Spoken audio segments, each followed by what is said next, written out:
Yeah, I'm still contemplating that last hand a little bit. I think, I think maybe I overestimated him, but I really, really just don't think he has many ace-x hands there. Aces totally make sense, but I just don't think it's too often. Congrats on the card runner, so obviously he knows who I am.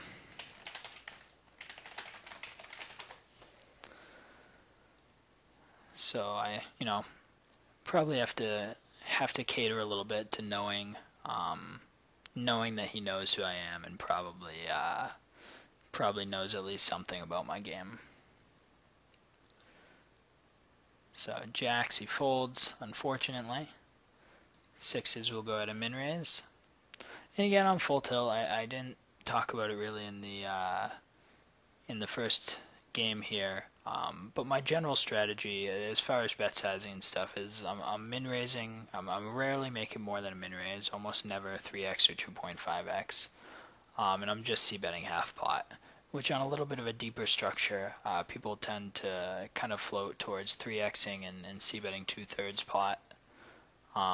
But I think on full tilt, especially when you're going into games without reads early on, only 50 big blinds deep, I think this is certainly ideal.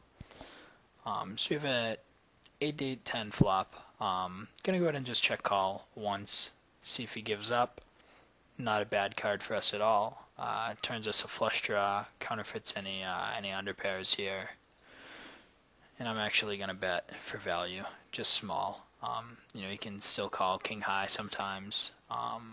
Put us on a ton of misdraws, the same kind of underpairs, and there's quite a few hands he could put us on that he could find a call with queen high or king high. And obviously, we don't have much of a risk, since I think it's pretty rare that he has stronger than ace high there, and if he has ace high, we're just chopping. So 4-5 we min raise. 9-5. He seems, if I get the right impression, he seems a little bit, I don't want to say intimidated, but he definitely seems like, he knows who I am, and he's probably going to play a little bit too straightforward against me. And, just the fact that he was, tanking a little while on that last hand there, it makes me believe that he's kind of, he's thinking through his decisions. He doesn't want to make any big mistakes. And so that's why I went ahead and 3-bet the 9-5 suited there. I think we're able to take advantage of that a little bit. I think it's a pretty good guess to say, he's not the kind of person who's going to be playing super spewy. He's not, he's just not, he's not going to be calling 3-bets super light. He's not going to be making these crazy bluffs. I'm not saying he's not going to run bluffs, but I just think it's a pretty good bet that he's going to be playing pretty straightforwardly compared to most.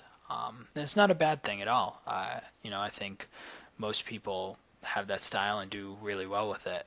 But I think it's something that we're definitely going to be able to exploit. So blinds go up to 20-40. We're just under 30 big blinds deep here. He just 3-bets jams.